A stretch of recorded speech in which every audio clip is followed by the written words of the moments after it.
Welcome to Connoisseurs Conversations. I am Red Alert. I'm Real And Insight. today we're here with a very, very, very special That's right. guest.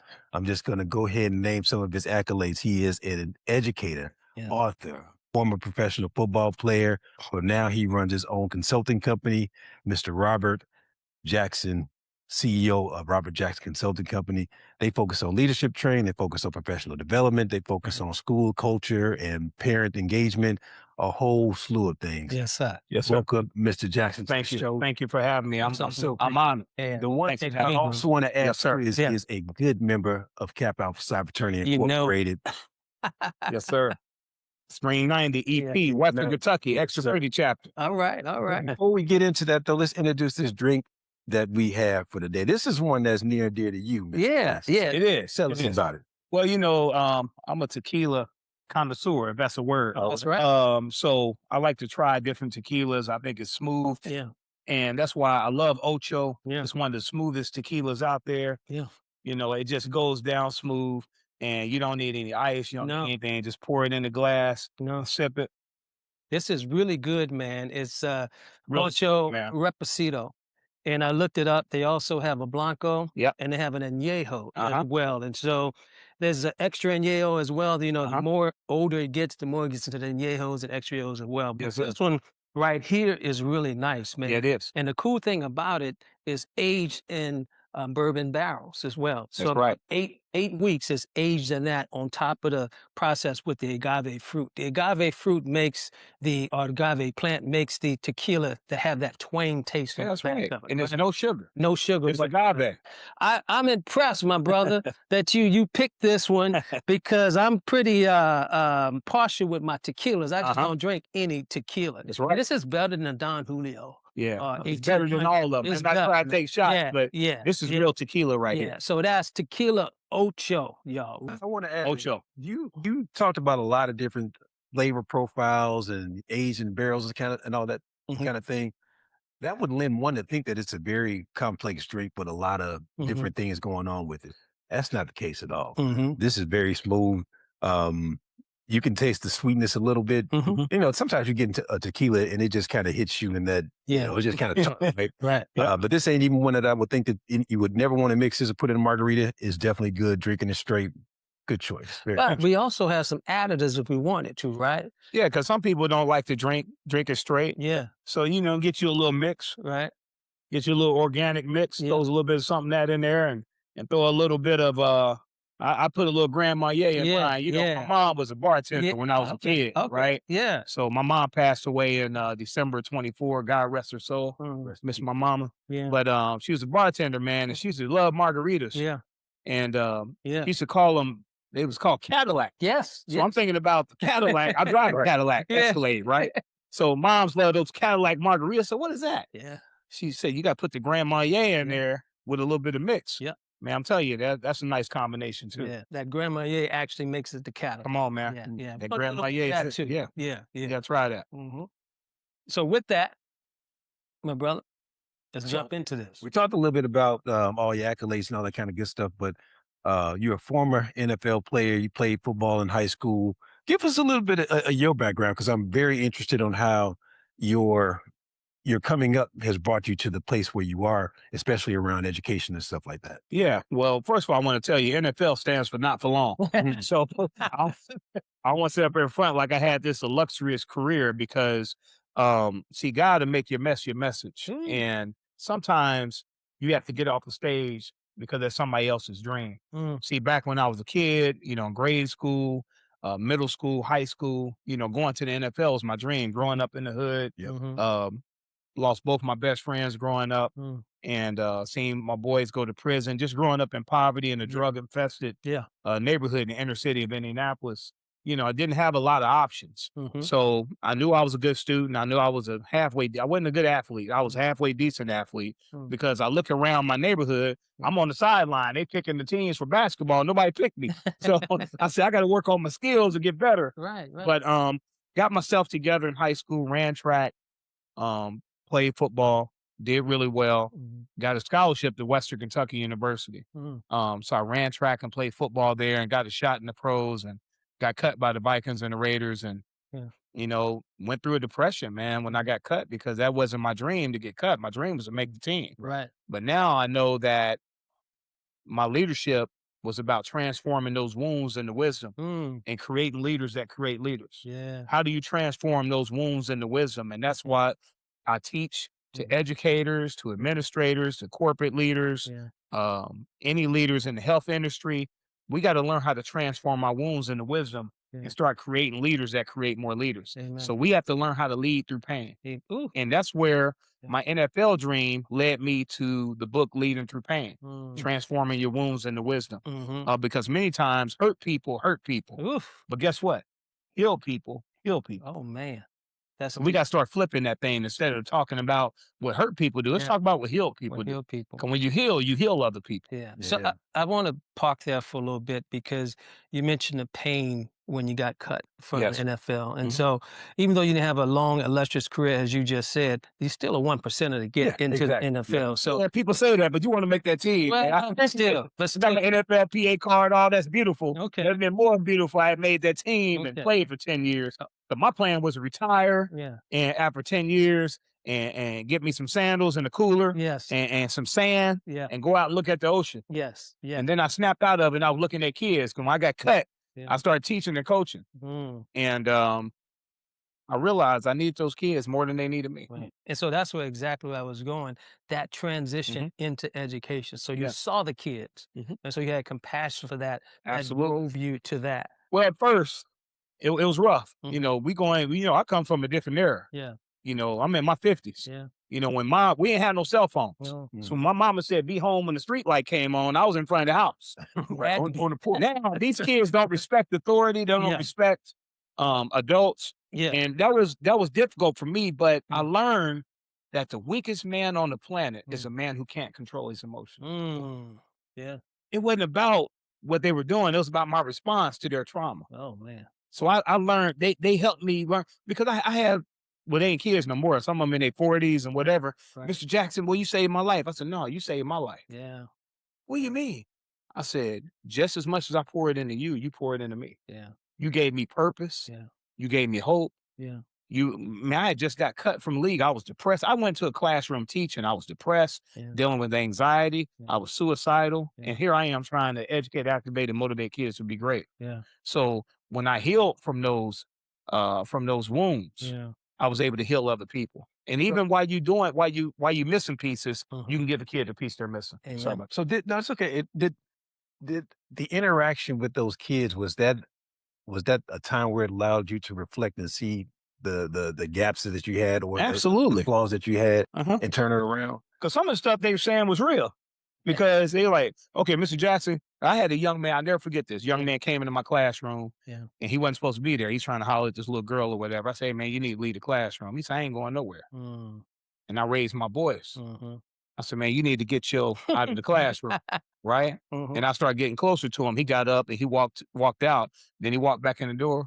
He said, you told us we ain't supposed to be yelling at people. You said that's the weakest man on the planet to do that.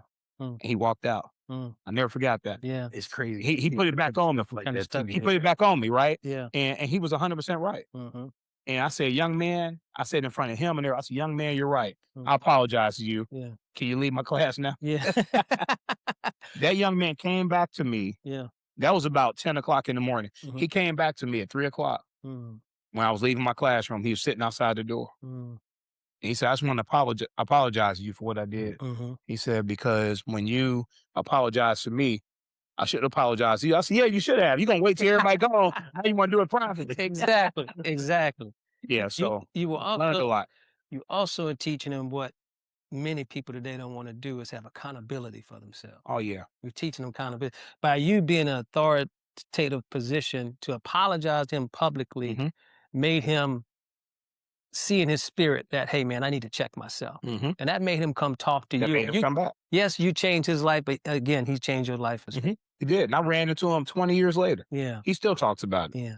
So this no more excuses philosophy. Mhm. So I know that's part of that, but can you tell us about the origin of that? I hear it in the voice and the way you talk with that. Yeah. And your spirit demands that type of respect from the people you talk to. I could just imagine come and see you talking your motivational speeches that it creates that type of environment with no more excuses. Can you talk a little bit about that? Well, like, the No More Excuses brand is really about just we make excuses for everything. Why we not doing this or why Right. we not doing that. It's time out for the excuses. Right. It's time to turn those excuses into action. Yep. And we got to learn how to make it happen. Yeah. I'm more of a solution. I'm not, Eric Thomas and some of those guys and motivational speakers, I respect them. Sure. I look up to them, but I'm more of a solutions-based speaker. Mm, I want to leave you with strategies that like work. that. Yeah. If you're angry about something, I want to teach you how to deal with anger. Yep. I want to teach you the root of anger Mm. is fear, frustration, and pain. Mm. What do you fear? What you fear about? What you in pain about? What you frustrated about? Yep. So I like to break down some things when Yep. I'm speaking. Yep. And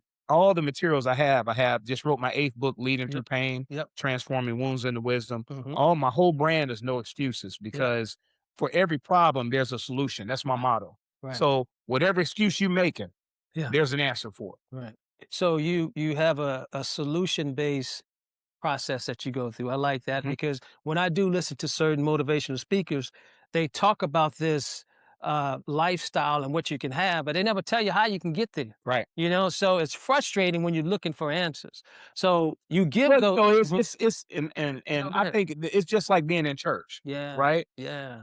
You go to church and you get all riled up emotionally, Mm-hmm. and then you leave like, what you learn? Yeah. Right. It's and sometimes with our culture, Yeah. we gotta be careful about that. We Right. gotta be careful about Yeah. all the hype. Right.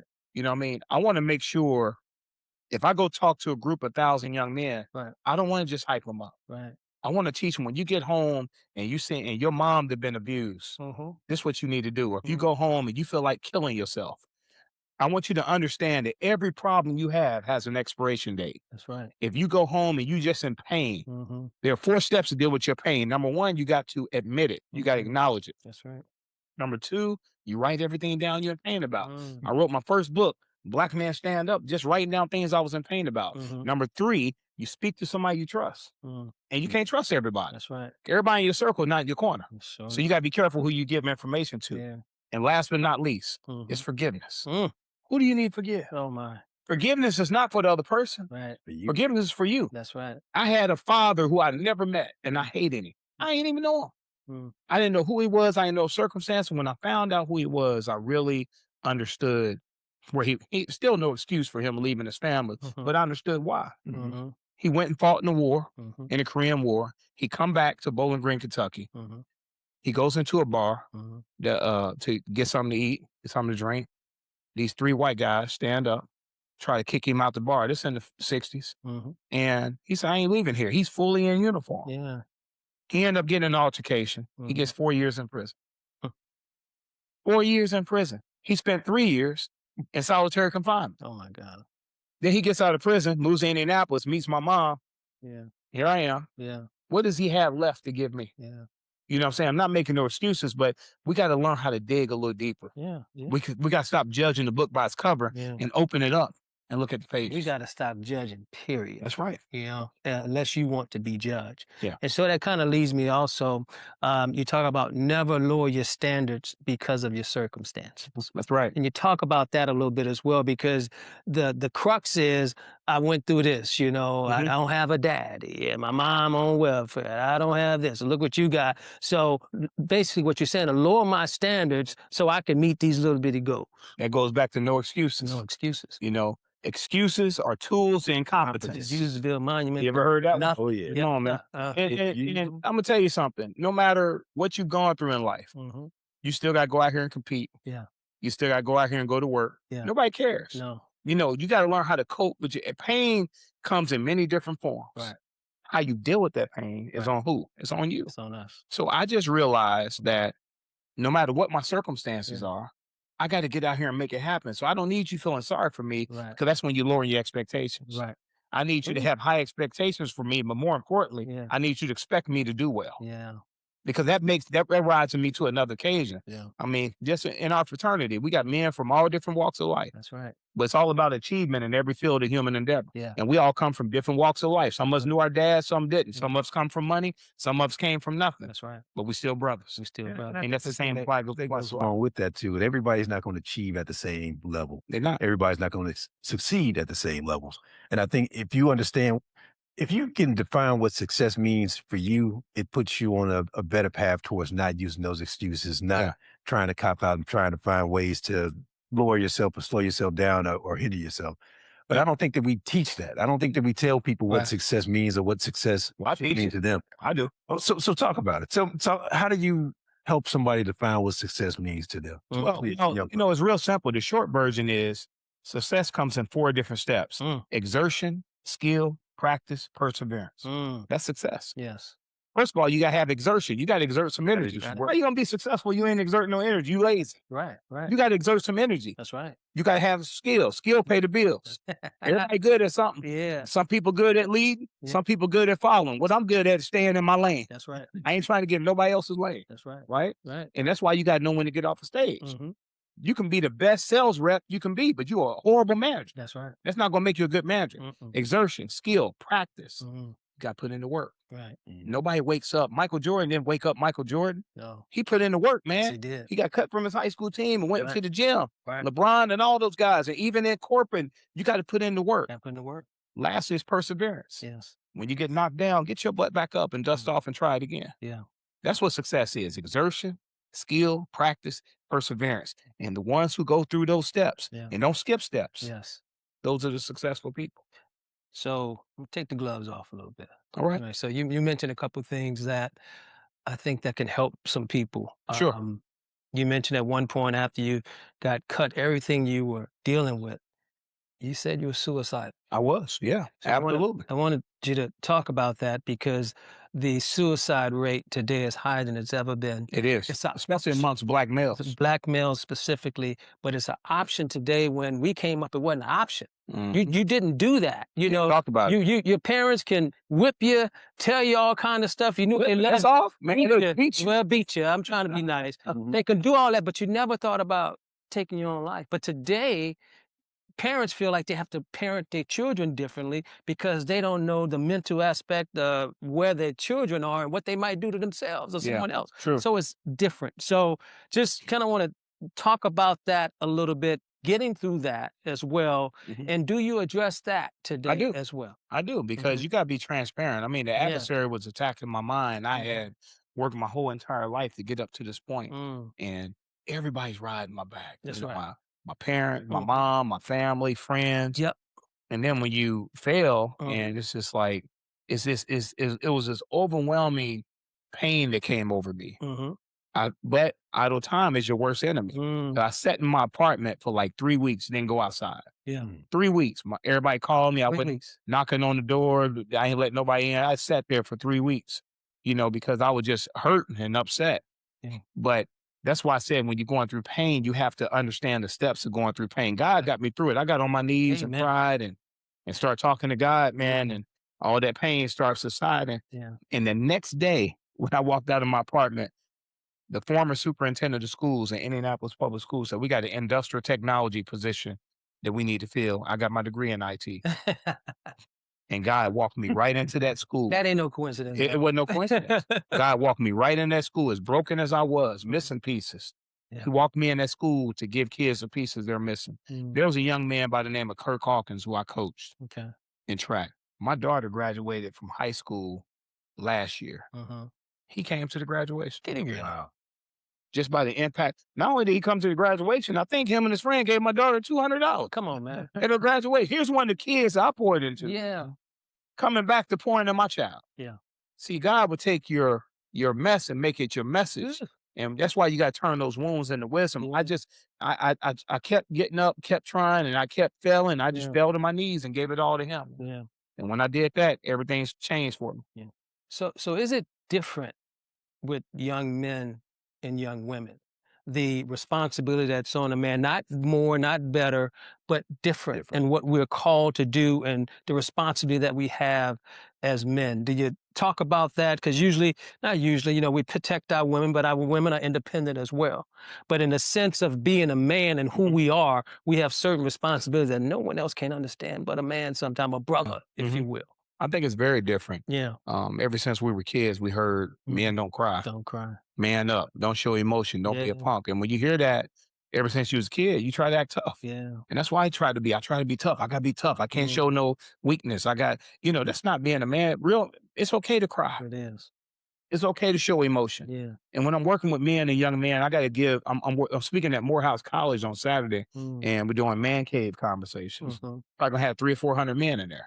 And I'm telling man, it's okay for you to cry, man. Even though you're a husband, you're a father. Yeah. I'm a grandfather, man. I got 2 grandkids.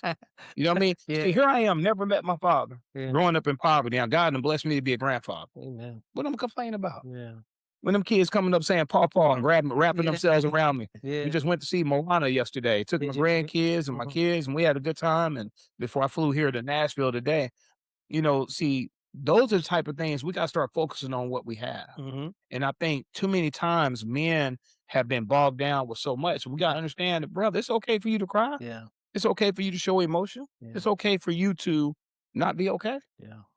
Yeah. But if you're not okay, you need to talk to, don't keep it to yourself, because you cannot put out negative thoughts with more thoughts. You put out negative thoughts with your words. Yeah. And actually you put them out with positive thoughts, not neutral thoughts. You gotta counteract those negative thoughts with something that's positive. Well, even positive thoughts, Nuke. I'm gonna tell you why. Because I want to do this. I want you to close your eyes. I want everybody to close their eyes, and I want you to count to 10 in your head. Go, count to 10. Say your name out loud. John Brown. And Mrs. Cox, babe. What happened when you just said your name? Open your eyes. What happened when you said your name? You stopped what? Thinking. You stopped counting, and you stopped thinking. So to your point, and when you have negative thoughts, you got to use your words, man, because it stops it. Yeah. See, you can't put out negative thoughts positive thoughts is good, but you're not going. It's going to come back. It is. You got to use your words, and you got to start saying affirmations. Yes. And people think it's cliche, but it's not. I get up every morning and say, I am king. I got this. Yeah. I'm worthy of being here. Sometimes, when you've been torn down, I had a stepfather that was abusive. I'm being real with y'all. Yeah. My stepfather was abusive. He tore me down mentally, emotionally. He got, physical one time, punched me in the face when I was like 9 years old, right? But I had to keep telling myself that when somebody keep telling you that you're nobody, you got to keep telling yourself you're somebody. Yeah. So it got to the point as an adult, I'm ready to speak to 1,000 people, and I'm looking out at these people in this audience. Yeah. And I had to tell myself, you're supposed to be here. Yeah. Don't second guess yourself. Right. Because they went back to that place as a kid. Yeah. I said, no, I'm supposed to be here. I walk out, these people clapping for me. I'm looking behind me like, who that clapping for? Yes. Seriously, that's how freaked out I was. Damn right. Let me And God will, man, God is the one that we need to look at. Because God created us in his image. So let me get y'all thoughts on this, because one of the things I think men struggle with is finding those words and finding those emotions and finding the right thing. And I'll give you my own example. I would channel every emotion that I had into the one that I could control the most. And what is that one? What do y'all think that one is? Anger. When you control, anger. Okay. I would say the anger is whether it's sad, melancholy, whatever. If it's a negative emotion, I channeled it through anger. So I didn't have words growing up to help me describe some of these things that I might be feeling. Yeah. How do we help a young man now to be able to find the words to talk about how he's feeling so that he can counteract them, so that he can come up with the opposite words? I'm just curious to get you guys' thoughts on that. Well, be transparent, man. Yeah. And let him know, I ain't always had it together, man. My Sands is here, man. He know, man, I was an angry dude back in the days, man. I fight at the drop of it, but that's how I grew up. Yes. You know what I mean? And I had to overcome that. Yeah. And I tell people put you on this pedestal. I say, hold up, man. Yeah. Hold up, man. I started off here. You know what I mean? I started off right here with you. That's I said, you have to learn how to crawl before you walk. That's right. And you have to learn how to walk before you jog. Right. And you got to learn how to jog before you sprint. That's right. And I said, no, brother, Mr. Jackson have made all kind of bad decisions, man. I said, I broke a dude's jaw before, man. I got arrested. You know what I mean? He said, what? You got arrested? I said, yeah, I broke a dude's jaw before, man. I said, that anger, I said, if you don't control that anger, it's going to control you. Yeah. And I said, the biggest thing what happens with men, especially men of color, we go on our jobs, get mistreated. We go out in the community and get mistreated. Yeah. And then we come home in ways and we get mistreated, some of us. and then you take it out on your family. We take it on. But you're really angry at that man That's right. for talking down on you at the job. Mhm. You know what I mean? So we got to be careful how we channel that energy and understand that nobody's in control of your emotions but you. That's right. And You got to control your own thoughts. and you mentioned it. Well, you said it, not just mention it. That God is your foundation, That's it. and you got to go that word because Mhm. the word says that anger rests in the bosom of a fool. Mhm. You know, and so if we're angry, if we don't know how to control that anger, we're gonna do foolish things. Yeah. We're gonna make choices and decisions that could ruin your life. Think about how many young men and men in prison right now Yeah. for 30 seconds of anger. Yeah, Yep. They got life yeah, or they got 30 years. yeah. The Bible says a man who is quick to anger is a fool. Mm-hmm. When I read that, I said, I don't want to be nobody fool. I don't mean nobody I don't fool. want to be no fool. I got to get this thing together. And I didn't know how easy it was to overcome it. That's right. Just say I ain't doing it no more. Right. It was really that simple, but you got to say it. Right. Not You gotta too say much. it. You got to say it. I'm not, you know what? I'm not living on the street no more Right. because I'm going to live in joy. Joy is the happiness that doesn't depend on what happens.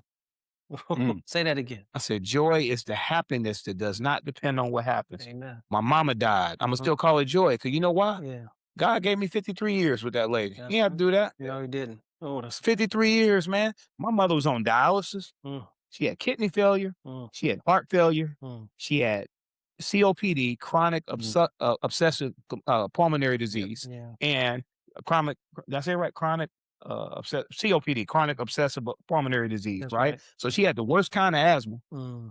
And on top of that, she had hypertension Mm. She and did- all these, and then she had colon cancer. Oh my God. And that lady fought to live for 73 years. Oh my. And I'm gonna sit up here and complain. Yeah. No, I'm gonna say joy is the happiness that doesn't depend on what happens. Ooh. I call it joy. I mean, I'm divorced. Yeah. But I thank God I was married for 20 years. That's right. You know what I mean? I'm not gonna be bitter. Yeah.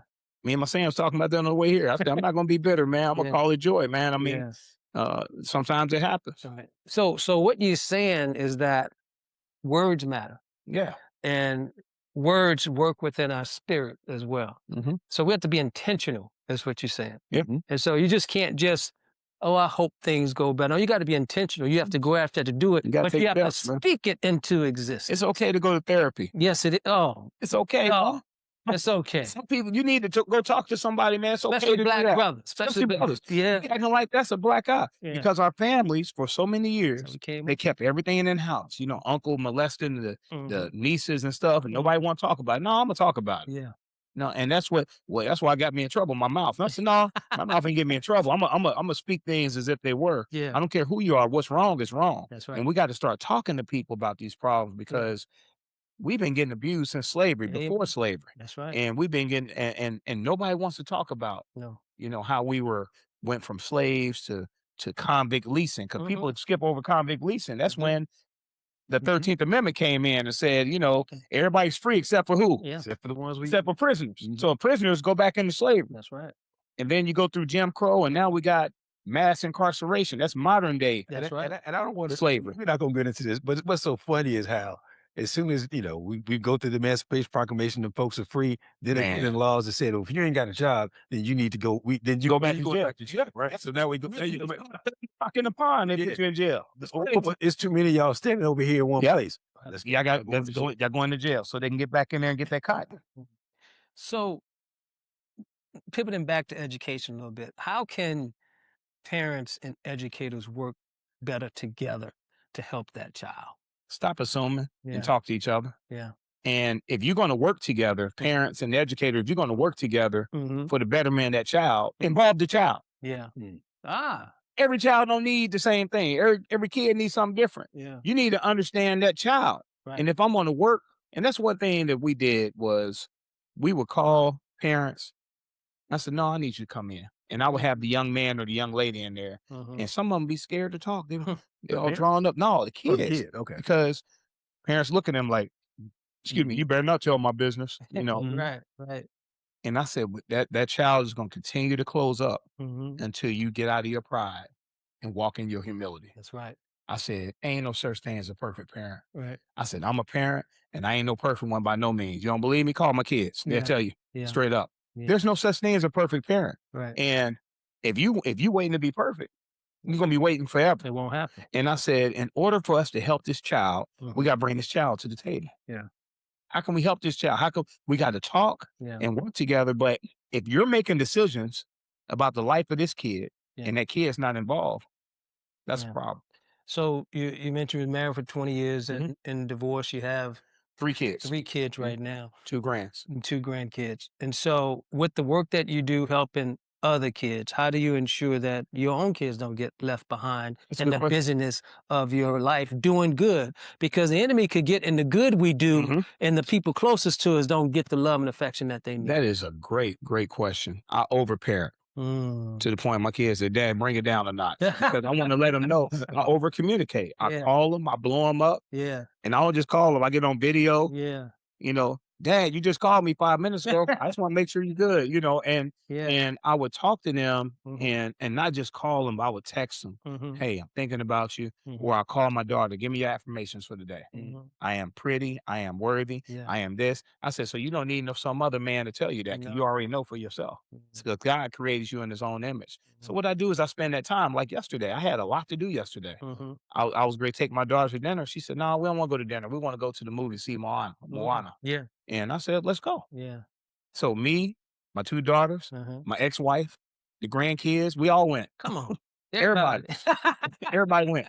Kumbaya. Kumbaya. So I think listening to your kids because they all got different needs. Right. And like my oldest son, he's my son. Um, he don't want nothing. He just want to be around. He just want to Yeah. hang out around the house. Yeah. He's talking about I can't wait till I get grown. I'm get my own house. I see him every day almost. He at my house. Yeah. My oldest daughter, Mhm. you know, Mhm. she just want to go and sit down at Chipotle and eat. Yeah. My youngest daughter, if you Yeah. take her shopping, you gotta take. Right. I mean, just to buy anything, it don't matter. Right. It could be something small from Right. what was Claire's or whatever. She don't care where you take her. Right. Right? Everybody has a different love language. Right. So let me interject with a question here. Could you talk about the three parties that are necessary and responsible for a child's development and growth: parents, teachers, and then the child Student, itself? child.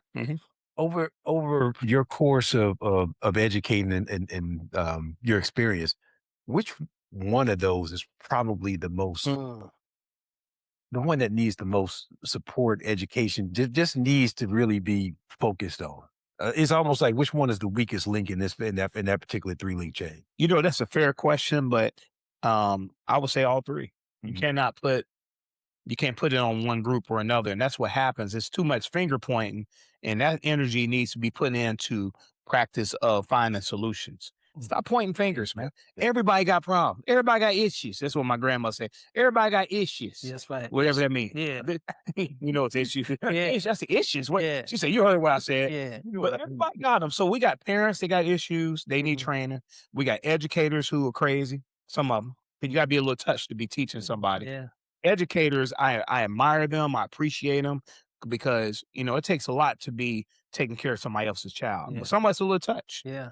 and we need some training. You need to understand that just because I'm a man of color, that don't mean I grew up in poverty. Yeah. They treat everybody like they grew up in poverty. I That's said it. some dudes grew up with their parents, That's right. but just because you have two parents in the home, don't mean that you had everything together. That's right. And just because you had a single parent, don't mean that you can't be successful. Right. You understand what I mean? That's right. So so to answer your question, every group need training. Kids need it too. Yeah. This is a different era of kids, man. I remember our TVs cut off at midnight. That's right. Right. White, it's nothing but snow. The White TV went snow. off. Yep. Now TVs don't never go off. Mhm. Kids got cell phone. We had no cell phones. Mm-mm. I went to Freaknik. You- I don't want to see nothing I did. I don't remember what I did. I don't want to see it. I'm so glad they don't have no. But these kids, they don't I'm telling you, boy, they're gonna record you. you can't Real get quick. away with nothing today, bro. I'm I telling think that we need to understand you. Mm-hmm. that as parents, iron sharpens iron in every group. Mm-hmm. Parents need advice. Teachers and administrators need advice. Right. And kids definitely need advice. Right. All three need training. Right. I can't put it on one group. Right. And we talked about this offline a little bit, and you talked about this through this entire conversation we had today. But I want you to elaborate a little bit more how we as men suffer in silence. Yeah. We take everything in, we hold everything in, the responsibilities that we have, and when we really need to talk to someone, our pride will kick in. How you doing, man? I'm good. Man, how you doing? Mm-hmm. I'm good. And so what I do is when I'm asking how my friends are doing, my circle, my small circle, how you doing, brother? I'm good. how you doing? Mhm. You know that'll bring a tear? Come on, man. Because the first how you doing, you can get away with it. But when someone look at you that cares about you, Mhm. man, how you doing? Man, I'm telling you, That can man, bring it. And we need that as that's men, don't real. we? We do because every man that you ask how you doing, they're gonna say fine. Yeah, Mhm. Because we've been programmed to be that. that's Think right. about it. When you're in your family, you are the leader of the family. Yeah. You are the leader of your children. Mhm. You lead your wife or your significant other. Mhm. And nobody really asks how you doing, because the elements hit us too, but nobody really cares. No, Especially the kids don't care. no. Only thing the kids care about is eating Yeah. and Hmm. getting what they want to get, right? Right. So Right. to your point, I Mhm. think as men, we have to have those conversations. And I love what my sons and my friends did when I went through a divorce. Mhm. I went through the divorce. Mhm. Instead of them asking how I'm doing, they just pulled up on me. Yeah. Sometimes as men, Yeah. we got to stop asking questions and just pull up Pull up. Yeah. and just be in the presence. Yeah. They pulled up and stayed the whole weekend. Words ain't And we enough didn't sometimes. hardly go nowhere. We Yeah. just cooked out at the house, Yeah. had some tequila and some other drinks, Yeah. and we went out and watched the basketball game. Yeah. And then we didn't leave the house no more. We was cooking and just staying there at the house. Yeah. And sometimes just being in the company of some good men and just sitting around in circles like this and Yeah. men just talking Yeah. and let them know it's okay to be vulnerable. It's Right. okay to open up. It's okay not to be okay. We have to talk about those things. Right. I think that is the most important piece because we always gonna say we okay, Right. but are you really okay? No, you have to open it up, and sometimes you gotta be transparent. You gotta be vulnerable. Right. Hey, I'm not okay today, man. Right. And I tell my friends, that I'm close with. I say, 96% of my days are good, but Mhm. sometimes that 4%, man, is rough. Yeah. Thinking about my mother, thinking about, Right. you know, my divorce and thinking about not having my kids running around the house. That's tough. Right. And so one thing I do, I talk about it. Yeah. When I'm hurting, I hurt. When I want to cry, I cry. When I want to laugh, I laugh. Right.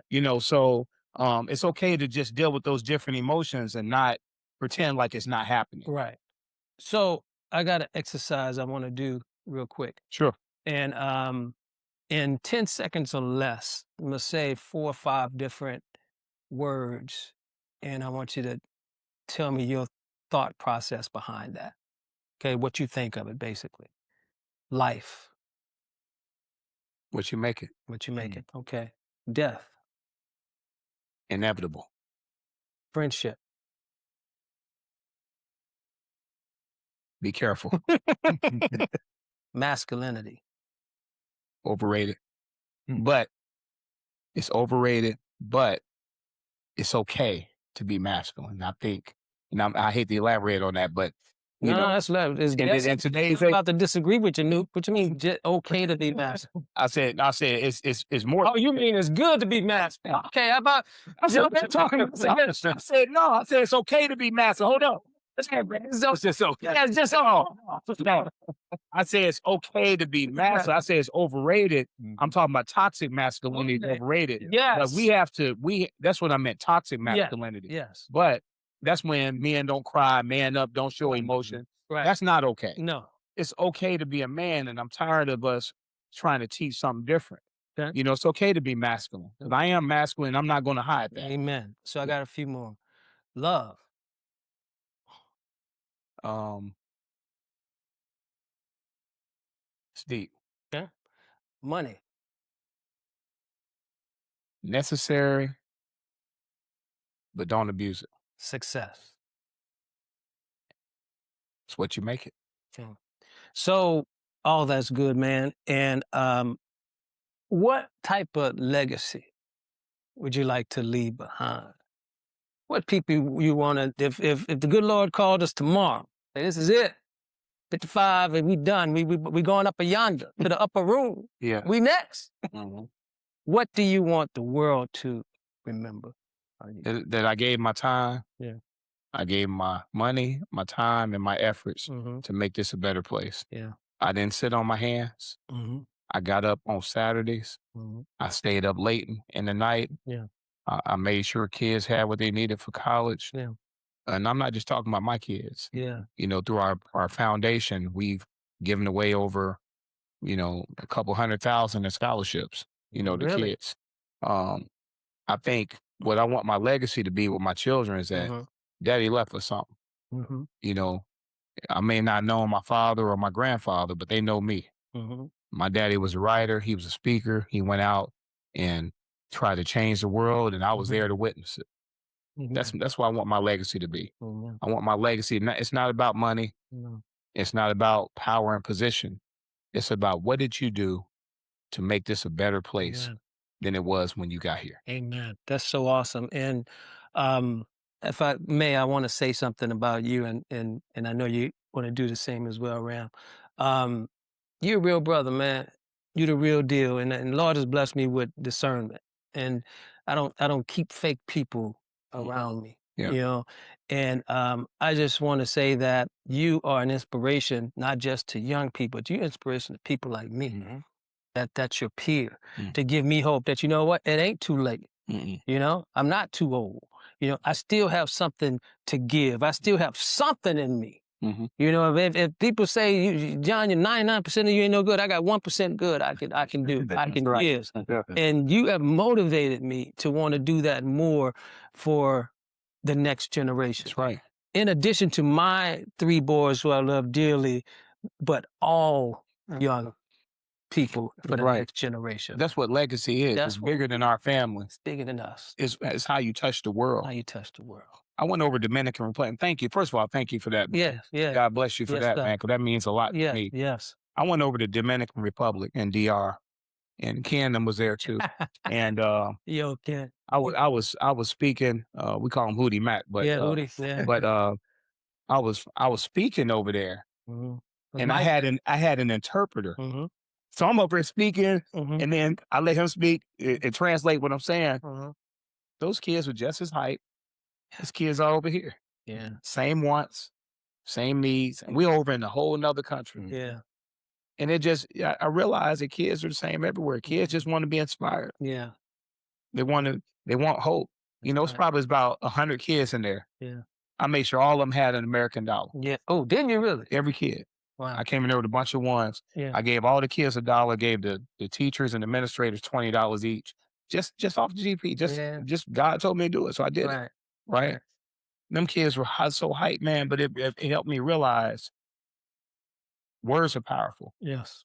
And your legacy is not just about your words, about your actions. Yeah.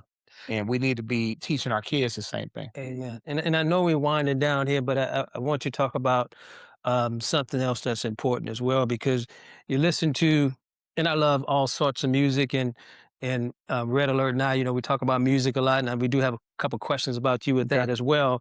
But one thing that frustrates me a lot in this new generation is chasing this paper, chasing this money. And this, and I know we're a little older and we're seasoned, we've been around that. It's probably easier for us to say that, bro, it really ain't about that.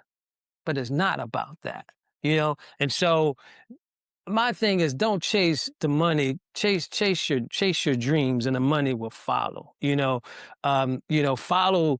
Let the Lord order your steps, and know your passion and what that is, and money will come. But if you chase that money, even if you get it, it's not necessarily in the right pretense as well. So just chase that paper aspect that so many of us have, which I think is wrong. Why don't you kind of elaborate on that a little bit? I think you were alluding to, because it just put me in the mindset of, we live in a microwave society. Ooh, you want it now. And I told you earlier, the only place success come before work is in the dictionary. I remember my son is 28 now, and he has 2 kids. He graduated from Morehouse. Yeah. I remember he's about 8 years old. He must have been about 8, and we were at a restaurant, and I ordered steak and lobster. And he said, I'm going to have the steak and lobster. I said, no, you're not. I said, boy, you ain't earned no steak and lobster. Not yet. I said, no, you ain't earned that. You can taste it. Yeah. I'm going to let you taste it. I love it. Because that's what they need to get a taste. Yes. Yeah. But we got to stop giving our kids everything. And that's what we do. I hate to, I almost jumped off this chair. You own it though, man. We give our kids too much. How you going to order steak and lobster, boy? You 8. I said, get him the chicken strips and fries. Right. I'm gonna get the steak and lobster. Yeah. I cut off a little piece just so he can taste it. I want him to taste that lifestyle. Right. But you don't get the full meal yet, Yeah. boy. You ain't earned it. Yeah. What? Yeah. We give our kids Mm-hmm. so much, and then we wonder why they so messed up. Right. Now we gotta stop. One thing we do have to stop doing Mm-hmm. is stop comparing our generation to theirs. Yeah. It's totally different. Yeah. I didn't grow up with a cell phone. I didn't grow up with a computer. I didn't grow up with a lot of this technology, but I'm still fine. Mm-hmm. Our kids are growing up in a society where all this pressure, Mm-hmm. they looking on TV and social media, and they trying to keep up with these fake people who ain't making no money, but they front Fake like people. they have it. Yeah, they front. I don't use the microwave. I use the oven. Ooh. It takes a little longer. Yeah. You got to be more patient, It tastes better. and it tastes better. Yeah. But I put my food in the oven. Now my kids, they used to put their food in the microwave. Now they understand the value of putting your food in the oven. It's okay to wait. Yeah. And we have to teach our kids it's okay to wait. The last thing I'm going to say, one of the things I got frustrated about as a teacher, Mm-hmm. I'm trying to educate, activate, and motivate these kids to be great. Mm. You as a parent, I need your help. Mm. You cannot help me by buying your son the newest Jordans and he's making straight Fs. Mm. That's exactly That's how not it's helping already me. going. So I'm going to look at this camera. That is a parent issue. Right. Stop giving your kids everything. I want them to have everything I didn't have. Right. Stop doing that. Right. They don't need to have everything that we didn't have. They need to earn. They need to learn how to appreciate stuff. That's why they're so disrespectful to us now. Ooh. They don't appreciate stuff because we give them everything. Yeah. And when you give them everything, they don't appreciate it. But when you make them pay, and the last thing I'm going to say, I was out of town. My daughter was at the house, my oldest daughter. She said it was a spider in the corner. Mm. I said, sweetheart, your room is upstairs. Why you worrying about a spider in the Down corner? here. He's in his net. He ain't bothering you. He up in. She said, I don't want him there. I'm gonna kill him. I said, leave him alone. Yeah. She said, okay, I'm gonna leave him alone. She get off the phone. She grabbed the first thing she can grab. Mm-hmm. And you know what she grabbed? Oven cleaner. Mm-hmm. And she grabbed some oven cleaner and she sprayed the spider and my wood floor. Mm-hmm. I had to pay $1,200 to get my floor fixed. No problem. We talked about it. I didn't fuss at my daughter. Yeah. But I said, you're going to help pay for that floor. That's right. Kind of. She ended up giving me $370 toward the floor. Yeah. That's from her. That's her money. Yeah. Mm-hmm. But she learned a valuable lesson. Yeah. When I mess up, I got to be responsible. Yeah. And I have to be accountable. Yeah. Parents, please make your kids accountable. Amen. They're going to learn more. Amen. So I'm not ready to close yet because I'm not either. Go ahead. one thing, and this is one of my struggles.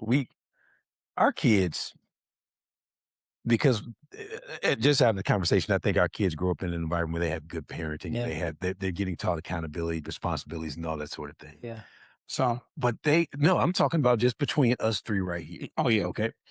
But our kids go to a school or they're in an environment where a large percentage of the people that they're engaging with and they're around don't have that same level of understanding, same level of education and so forth.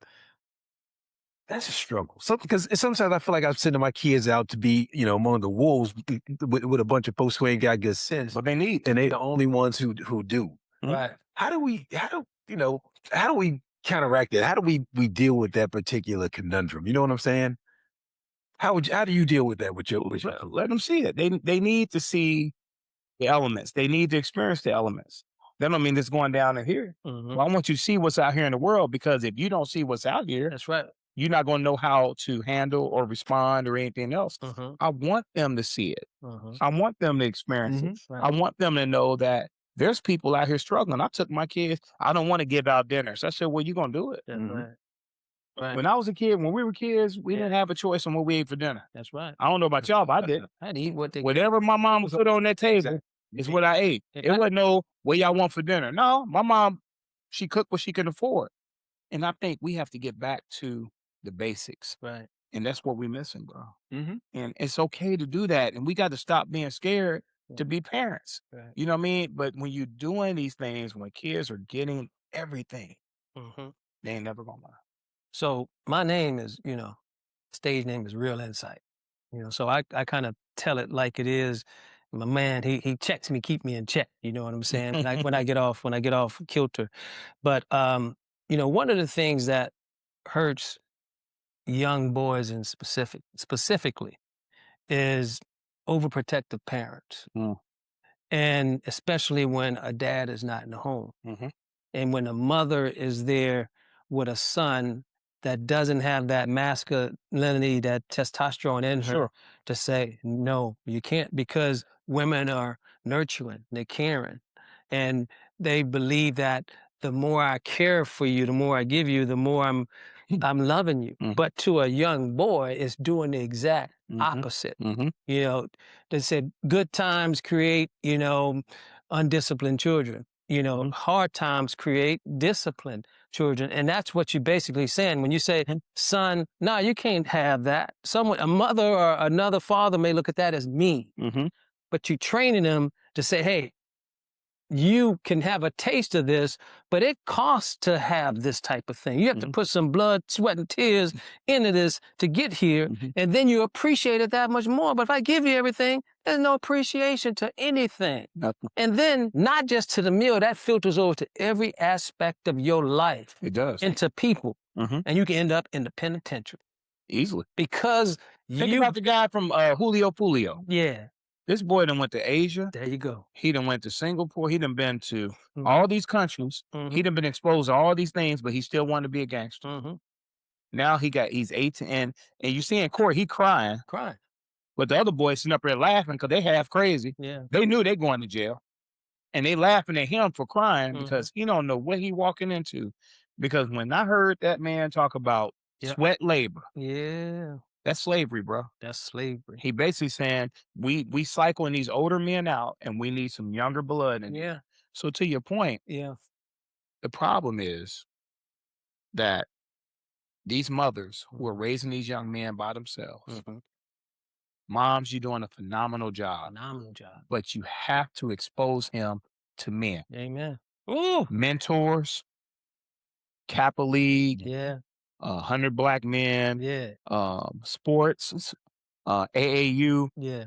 He needs to be around men. That's right. No disrespect to you, No. but I'm tired of Father's Day and they got these cards talking about I'm his mother and his father. No, you're not. You're not. As much as you keep saying I'm his mother and his father, you're not. Even if that father's absent, you are not his mother and his father. Mhm. Even if that father is absent, That's you're right. not. Right. So no disrespect to you. No. You're doing a phenomenal job. Yeah. But when I correct these mothers, they want to fight me. They want to get mad at me. They And I wanna get said, with you, huh? they want to get with you because you don't understand. Well, I said, yeah, I do. Mhm. My mama raised 5 by herself. I Mhm. do understand. Yeah. But we got to expose our boys That's right. to men. That's right. And one of the biggest responsibilities when we talk about legacy, Mhm. one of the biggest things I'm proud of is raising another man's child. Mm. Amen. In my book, Black Men Stand Up, there's a chapter in there called Raising Another Man's Child. Mhm. Because if you are not raising another man's child, you're not doing your job. Amen. You're not doing your assignment and you're not building your legacy. It's, I don't care how many kids you got. You got 3 kids. I got 3 kids. I'm not Yeah. sure how many you got 2. He has 1. Mhm. Our responsibility is bigger than our family, Yeah. but don't neglect your family. Right. Pour into and I pour into my son, I pour Amen. into my daughters, but also pour into thousands of other kids across this country Right. and across the world Right. because that's important because they need it too. And mothers, you cannot do it alone. Amen. That's why we write these resources, Mothers Raising Sons. We have guides Right. that these are things that you need to do. Right. Emotional intelligence. Right. Understand that when a young man is 12, 13 years old, he's going through puberty. Yeah. He's starting to grow a little hair Yeah. in the pubic areas and Yeah. all that stuff. And Start he's to smelling feel some things. he's smelling his tail. Yep. Mhm. He's smelling his tail. As my mama used to say, you smelling your tail. Yeah. He's getting they're getting that first erection. That's right. We can talk about these things, Yeah. but mothers don't always understand that. Mm-mm. And the last thing I'm gonna say, Mhm. stop comparing him to his father, Ooh. especially for the relationships that did not work out. Yeah. You cannot, you look like your father. I can't stand you, or you just yelling. Yeah. I'm telling you right now, young men remember that. Mhm. And then he get in a relationship. If that woman start yelling, he running. Yeah. He don't want that. No. We have to learn emotional intelligence. And that means managing your emotions Right. while managing his emotions. Amen. Amen. So, with that, our show here, we talk about life and things we're talking about today, but we also talk about music. Okay. So you do a lot. Come on, man. You do a lot of traveling. Come on, man. You motivate people. What do you listen to kind of calm you down? What do you listen to motivate you? And just what kind of music you like in general? Man, y'all gonna laugh, man. Before I speak, it's hilarious, man. I go through it depends on the group. Mm. It depends on the audience, right? Mhm. So if I got an audience of kids, I'm playing the music kids listen. They listen to, yeah. I'm playing the 2 Chains. I'm playing I could get Future and all that. I mean, Yeah. it's Drake. I'm playing all that. But when I got a group of adults, man, I love that, man. 'Cause, Yeah. that's my era, man. Yeah. Talking about some Frankie Beverly Yeah. Hayes. Yeah, some I'm OJ. talking about some Cameo. Yeah. OJs. Yeah. Man, come on, man. And I'm throwing some Mike in there. There I'm you throwing go. some MJ, You Michael damn Jackson. right. You damn Come on, I'm right. throwing some Mike in there. Yeah. And when people start coming into my session, like tomorrow, I got to speak at the Opryland. Yeah. And, I'm playing some Mike, man. They're coming in there dancing because you know what? Now the energy is set. Yes, yeah. Yeah. And we have to understand that Yeah. music is energy, man. Yeah. And we got to start, we may not like all the music our kids listen to, Mhm. but I tell you what, when I'm speaking to 1,000 kids and I'm playing their music, Yeah. they're on the edge of their Yes, seat. it- What you yeah. got to say? Yeah. It gets their attention. Right. And then I know the lyrics. Yeah. So you can roll with it. I'm up here spitting, young dope. Yeah. Oh. Come on, I'm up here spitting with them. Yeah, you from Memphis? Come on, Yeah. man. You from Tennessee, right? Yeah, Memphis 10. Yeah. Yeah. Preach. Yeah. But I don't think kids If a necessarily man understand don't, that he it's shouldn't eat. energy. Kids don't understand that music is energy like that. But then, I don't think grandpa. that stage. I don't want to say it on But camera. Yeah, say it one more time. No, I'm saying I don't think kids understand that music is energy like that. Yeah. I don't think they realize that until much later on in life. I don't think we realize that either. Well, we didn't, man. And realize, look, we grew up on Run DMC, Yeah. LL Cool J, Yeah. and all, and Tupac. Yeah. Me and Tupac were same age. All three of us same age. And you got to realize, got to add that grandma yeah too. That's how you count. But you have to realize that, there's some people who didn't like NWA. Yeah. They didn't want to listen to Dr. Dre and Snoop. Mhm. But when you have Freaknik, that was the anthem. That's what we did. Blank ain't, but okay. We ain't gonna Money. talk about that. Yeah. So there were some things that we did back in the days that everybody didn't appreciate, but we have to respect it. Yeah. And I think that we need to respect our young people, respect what they listen to, learn a little bit about it, and then on top of that, Yeah. teach them ours. That's right. My kids are like, I don't want to listen to that. I say, I listen to your music all the time. Exactly. My daughters especially. I don't want to listen to that. Yeah. I said, why? I listen to you all the time. Yeah. Yeah. Cheers, gentlemen. So, cheers, my brother. Come on, man. That's just how we do it. Great conversation. Yeah. But I think the music, and that's what I listen, and I'm at the gym, it's different. Yeah. I got, Young Jeezy, T.I. Yeah. I mean, it just, Yeah. you just, we have no air. And I like gospel. I listen to gospel. I Yeah. listen to all kinds of music. I Yeah. don't listen to country, but Yeah. I hate to say that in Nashville. I'm not a big country You music good. fan. It It's just fine. don't move me. Yeah. But it's okay. Yeah. But if I got an audience Yeah. and they listen to country music, I'm going to try to learn from it. Yeah. Yeah. So I just think when it comes to culture is not about color.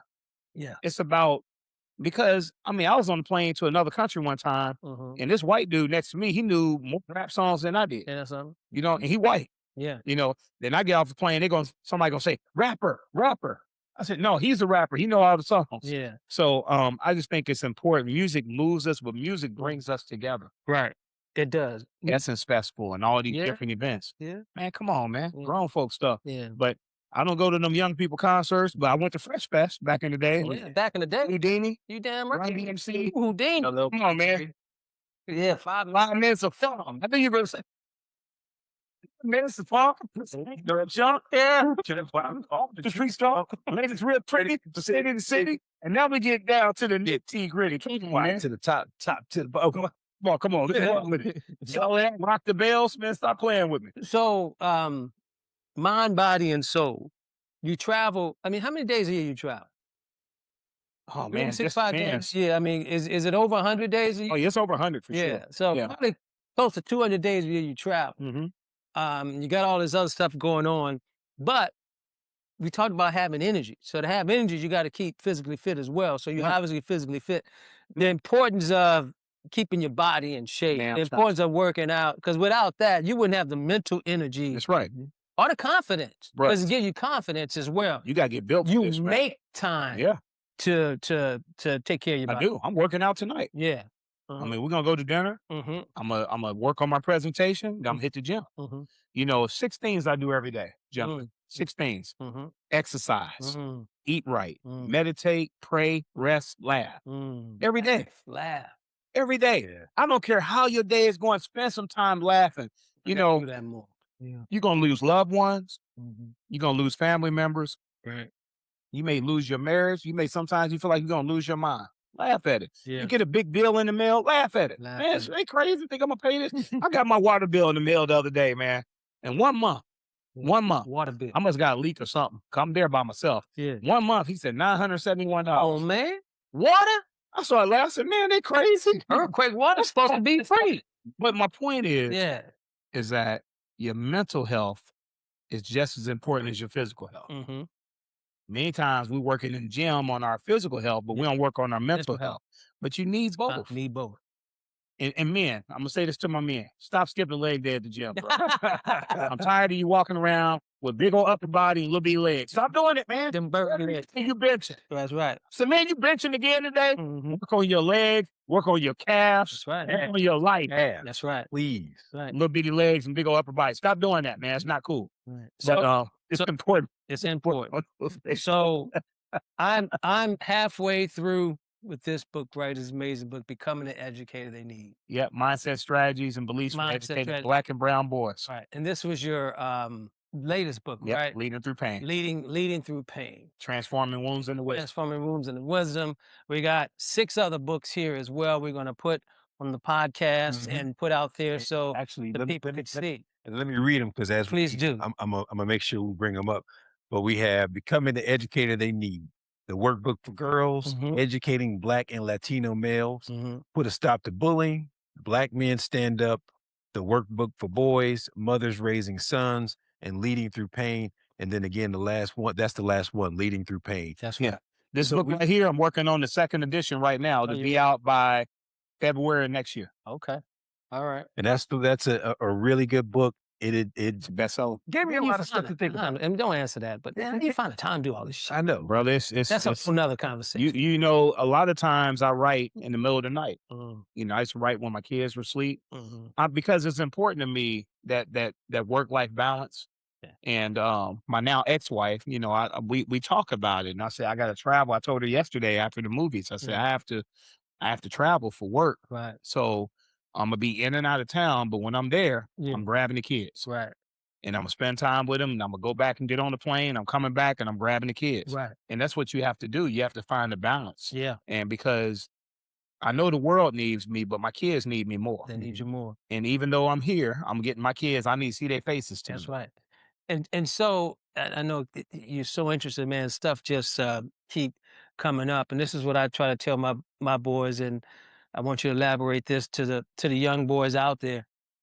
Man, you can't sleep 8 hours. I just, they sleep. You can't successful, and I'm not talking about money. I'm talking about just successful men in life. You can't sleep to 9, 10 o'clock. You cannot, man. Just can't do it. The mama let you do that. Hell no. Like, get up and go cut the grass. Get up and do. Man, again, as parents, we got to stop doing this stuff, man. We are creating a beast in our children. We are letting them sleep. Get your ass up. Let them get up. But hold on, let's be clear. I think 6 to 8 hours is good. And man, that much RAM? No, but here's the thing. You need to make sure that you're structuring your day to get stuff done. Sleeping is an important thing. I agree that sleep is important.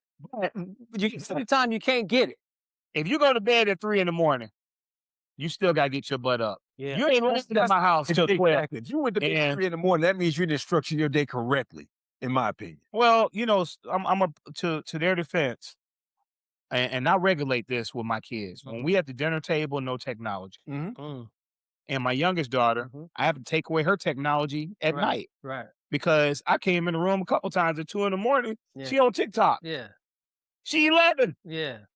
But it calls that the algorithm, they draw you in. Yeah. So I can't totally blame the kids because I believe they setting this thing up Right. so it can draw our kids in. But as parents, You got to step in. you got to regulate. You have to step in.